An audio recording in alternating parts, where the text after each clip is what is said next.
Good morning, everyone. My name is Stephanie Cates, and I'm with Merchant Processing Solutions.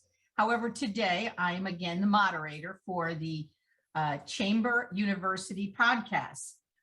These are the chambers of Miramar, Pembroke Pines, Weston, Park West, and Pembroke West, or Pembroke Park. No, well, I always get those confused. I'm so sorry. Anyway, today I am thrilled because this is a theme very dear and near to my heart with Atlee Joseph of Digital Reputations and Reviews. And Atlee, this is like a can of worms we're opening here. If my reputation taints in any way, I will maybe never have to do business again. Isn't that correct? Yes, first I'd say good morning, Stephanie, and thanks for having me on the podcast. And yes, your reputation, your digital reputation in today's economy, it is everything. People, as we all know, they want to learn about any particular businesses. Now they're going to go, straight to online, and they're going to try to learn about your business to see, what are other customers saying, about your product or your services that you may have. So you definitely want to pay attention to your reputation online, because as you say, first impressions are everything. And a lot of time for a lot of businesses, for travelers, anybody looking for a new place to go patronize, the first thing they're going to look at is, they're going to search for you most likely on Google first, and they're going to see if you have a website, if not, and then they're looking at your reviews. So that's usually the first thing they're going to look at. And who do we blame for that? Amazon. Amazon has this thing where you can have the same product, same exact product, different sellers, but the one with the most reviews that are favorable, chances are that's the one that you're probably going to purchase. Even if the other one is $1 cheaper and it's the exact same product, you're probably still going to go with the one with the most reviews. So it's the same process people have.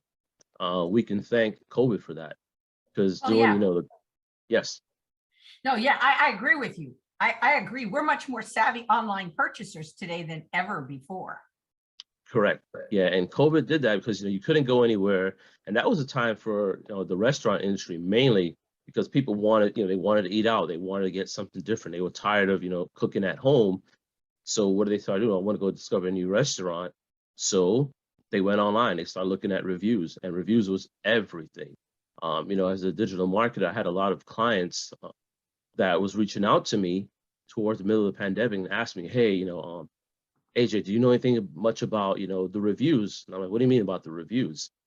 And then that's where they came up. So a lot of customers were calling them and actually asking them about the reviews that they were seeing online, and asked them to explain more. Well, I saw somebody said that the pizza, it takes too long, or, I have to wait an hour and a half after I place the order. Is it really that long? When should I order? Just little things like that. Or even some of the complaints other customers were making, they wanted the business owners to verify.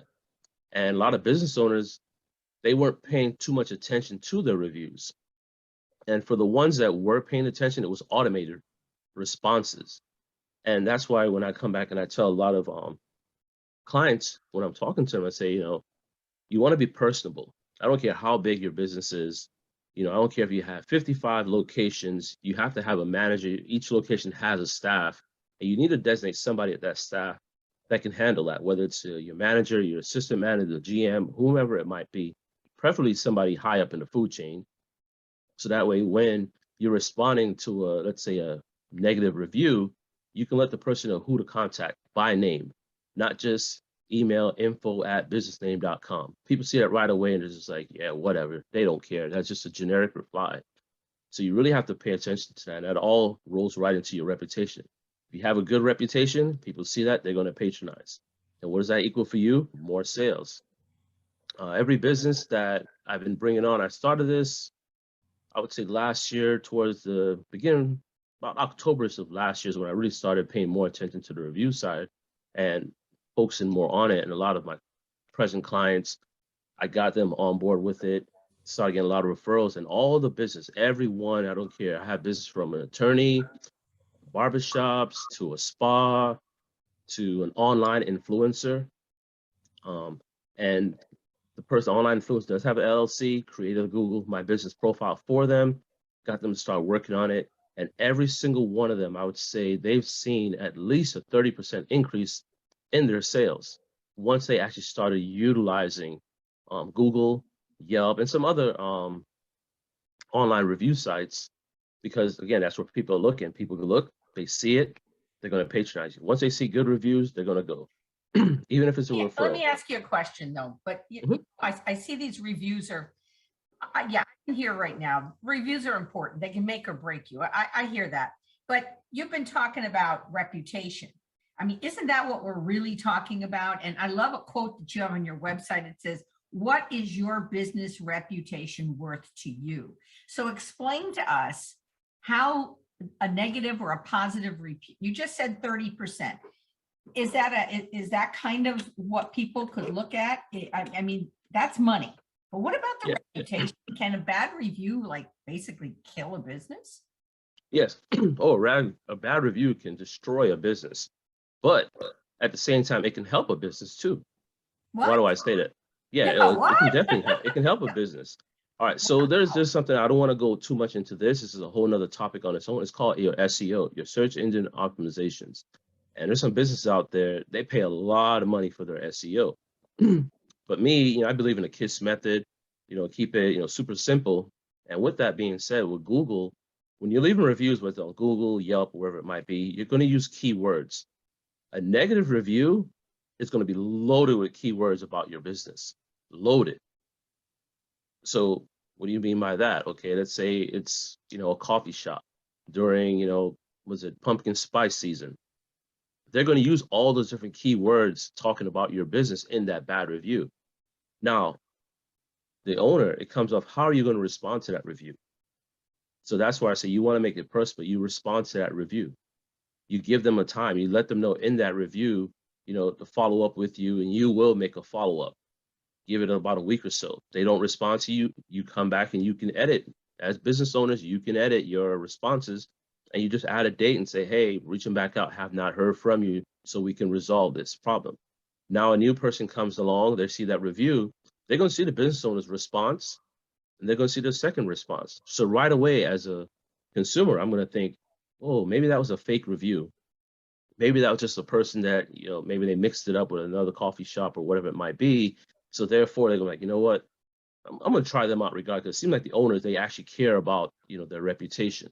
So that's rolling right into the reputation part. So that's what, a bad review.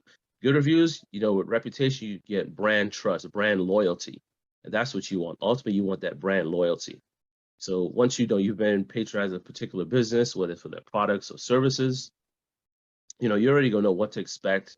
The reviews are looking good because they care from their staff, and it also for a business that has an active reputation management program, that means they're going to be on their P's and Q's. They're going to make sure that their staff has customer service. And that's something else that, you see a lot of businesses lack today is customer service. And a lot of times it's not the business owners, it's their employees. And a lot of times, as a consumer, if I'm inside and I'm not getting good service, sometimes you may want to go talk to the manager. You may say something to the manager may blow you off, but it never gets back to the owner. What's the only other way it's going to get back to the owner? That's when they go online. They're going to go to Facebook. They're going to go anywhere they can leave reviews. That's where they're going to go. And that's the part where, like I said, can it damage your reputation? Yes, if you ignore it. As a business owner, if you don't ignore it and you're making it personable, it's smooth sailing for you, and it Let me helps your ask you a SEO. question. As a business owner, how do I juggle all these little, balls in the air? And now I got to go. How many places do I have to review? Do I have to go to Facebook? Do I have to go to Twitter? Where do I respond to these negative reviews? I mean, you're telling me that they can kill my business. They're telling me that could be the first impression someone has of me is a negative review or a positive review. How do I mitigate that? How do I, as a business owner, you said dedicate one person, but is this your business? Is this what someone could come to you and have you mitigate this? Would you be responsible, or do you just set them up to be able to do this? So depending on the size of the business, some of the smaller business they can do it. Just depends on, the flow of customers coming in and out and the type of business. But normally that is something we do have a lot of customers who will start out and they want to manage it themselves. But once they realize, they actually start getting reviews, because on an average, most businesses, even from the super popular ones, they're receiving less than 30 reviews a month. Even your popular restaurants that you see that, oh no, they have like 3,000 reviews. Yeah, but they've been in business for 10 years. You do the Oh, math and you realize that, oh wow, yeah, they're only getting that many reviews. Exactly, only getting less than 30 reviews a month. But once they actually start a program and they start receiving, 30 reviews in a week, that's usually when they say, okay, we need some help. I can't dedicate my manager, can't be spending, how many hours a week dealing with, customer reviews, dealing to the review, responding to the review. So therefore, that's when they'll reach out, and that's why I'll say, okay, and they'll retain my services for that aspect of it, for the management part of it.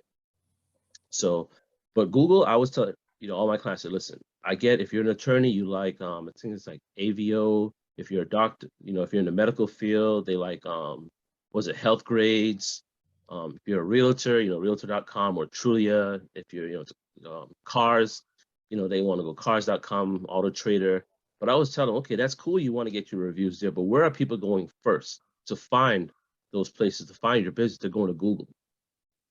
And Google reviews, people trust the Google reviews more than they trust all these other sites. And that's simple, plain and simple. There's no other if, ands, or buts.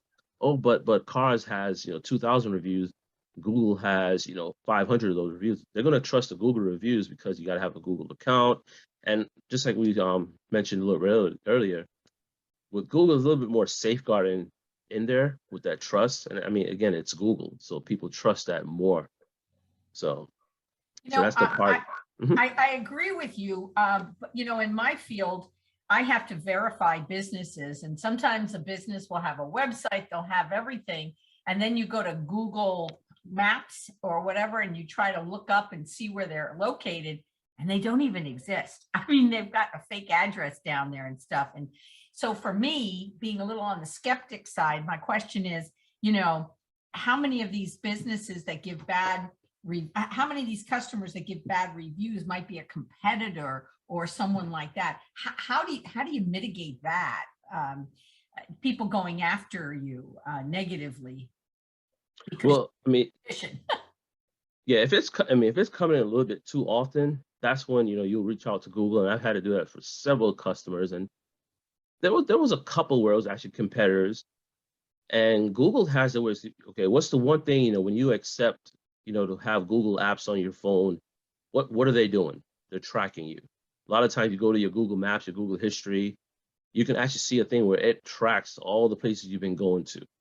So with that, let's say you have a competitor, you're Sandwich Shop A and Sandwich Shop B. Sandwich Shop B, one of their employees or somebody decides to write a bad review.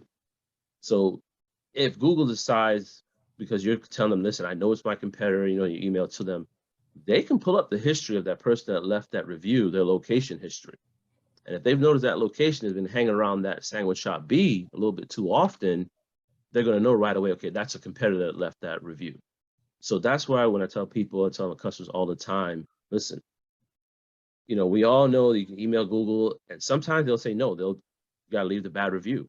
And that's when I tell customers all the time, listen, it's a bad review. It's not a bad thing. It's how you're going to respond to it. So that's why I tell people, don't get hung up on bad reviews. Yes, we'll try to get rid of a bad review, but if we don't, we still have to respond to it, because sometimes it may take Google 2 to 3 weeks if they decide to remove that review.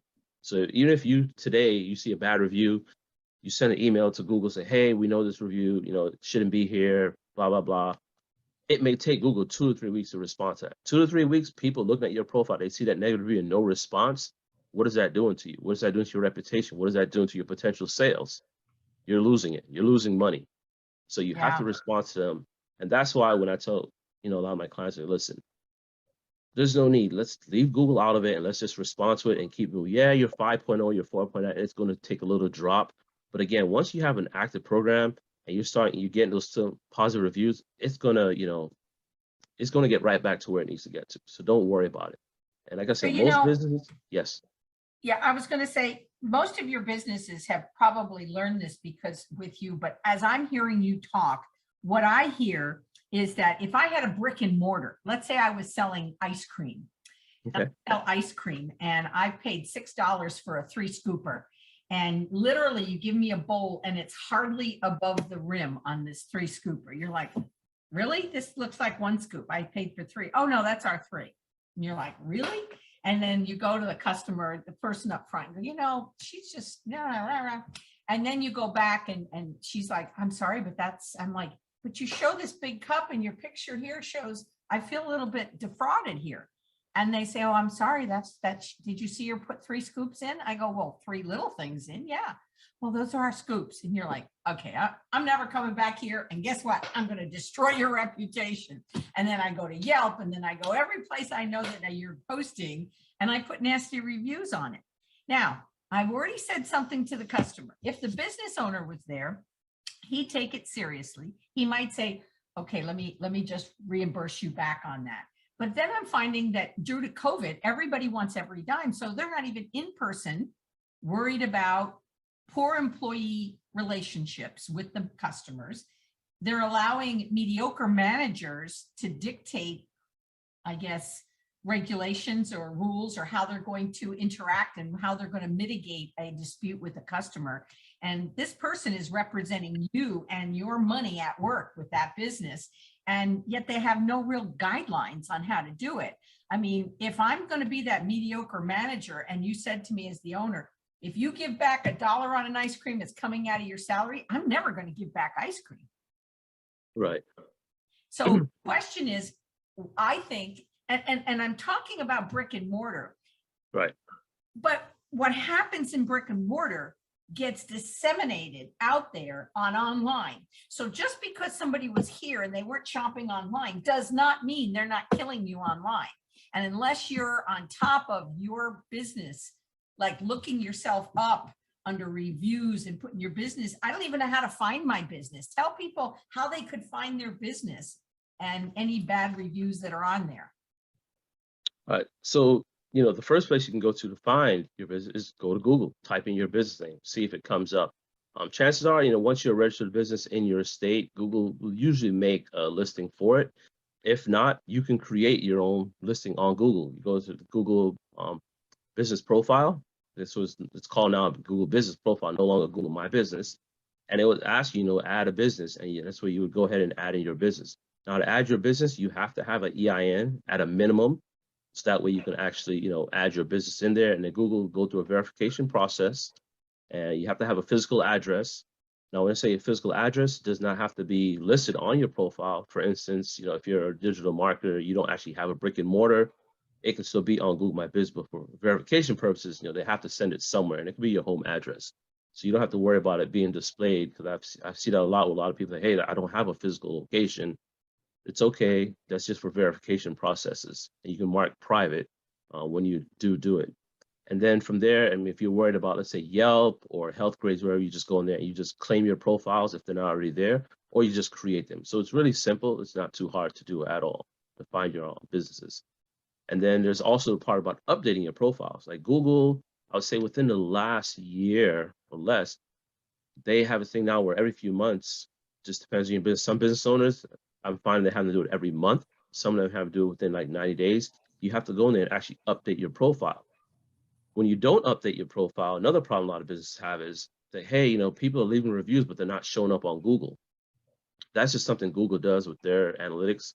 But one of the things, if your profile is not up to date, a lot of your reviews won't post. Why? Because Google wants to make sure as a business owner, you're doing your part too. So that's another part where, services like mine will come in for business owner, tell them, hey, I will manage that to make sure that, your Google profile stays up to date, your business hours, especially with holidays coming around. That's when Google pretty much, pushes out that update that, hey, profiles need to be updated.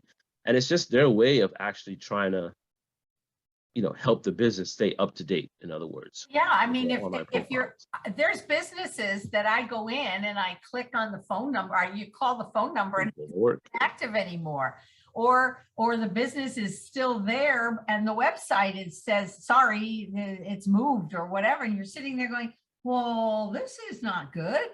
I think I just and that hurts your rankings, and that hurts that, we were talking about earlier, SEO, your search engine optimizations, what analytics are using to search for you. When you Google My Business Profile is not up to date, guess what? They're going to rank you a little bit lower now on that search. So where you may have been ranked a little bit higher, and you're like, hey, but everything looks good. Yeah, but did you update your Google My Business Profile? And I would tell you, every business that I onboard, I would say at least 70, 80% of them, when I actually get access to their Google My Business profiles, they're not up to date. They haven't been updated in forever.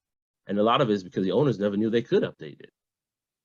So now that you've gone from reviews help update it. Every new review basically kind of kickstarts what's going on that site, right? Or on that. yes, it does. Google likes reviews, and then fresh also, content. Okay, and then somebody had said to me, videos, pictures, new language, additional services. Anytime you go in there and add something, it helps kind of keep it up in the top 100,000 maybe. Yeah. Well, so actually it's called Google has a map pack, and it's, proximity to your location also. Like, for instance, you may search for, the coffee shop in your area, within like a 5-mile radius. It will show up when you pull up your phone as a top listing. That same shop, you go 10 miles away, it's not going to show up in the top. I mean, it's plain and simple. It's not going to show up in top because, there's probably other coffee shops that are a little bit closer to you that Google is going to rank also. So that's why I tell people, with the rankings, as a business owner, you have to be realistic. If you're a coffee shop, are people 20 miles away really coming to your coffee shop? Not saying it's not impossible, but chances are people are not driving 20 miles just to come to your coffee shop. Unless it's the best darn coffee they've ever had. Yeah, unless it's just, and usually if it's the best darn coffee that they're going to already be ranking high anyway with the traffic and whatnot on all their other channels. So you don't have to worry too much about that. But for your smaller businesses that okay, there's a lot of other business within, let's say, I tell clients anywhere from a 5 to 10 mile radius. That's where, you want to say, okay, who are my competitors in this area? What are they doing? What are they not doing? And I can almost guarantee you a lot of them are not actively doing reputation management. And for the ones who are, it's all automated. It's all automation. And I've helped some businesses where their competitor, was getting good reviews, but it was all automated responses. And then they started with me. And then all of a sudden they started ranking higher. And they started actually getting more customers coming from the competitor and saying, hey, I used to go, but I've noticed, you get a lot better service here. And also I looked at your reviews. And that's the part I like when clients actually do come back and tell me, hey, it actually happened. What happened? And it usually happens within the first week. We actually had somebody come in and say they saw our reviews and they used to go elsewhere, but they like how we respond to our reviews. The positive reviews, you still want to respond to a positive review and you still want to respond to a negative review. And the negative review people will actually tell them, yeah, I saw the bad review, but I saw your response on it. And I figured, you know what? I'm still going to come and see for myself because you have all the other great reviews. Why that one bad review all of a sudden? Wow. And then That's so amazing. that's why I said, people read reviews. Yeah, you know what? You're right. I always tell people in the merchant processing, it's not if I screw up, how do I respond? It's when I screw up, how do I respond? Because we're human. We're human. Foot at a time into them pants. So, unfortunately, we are going to make mistakes. And so when the business makes a mistake, they're made up of employees. You don't hide it. You don't yell at the customer. You basically grovel and basically say, I'm so sorry. This is not what we want to be portrayed as. And you fix it.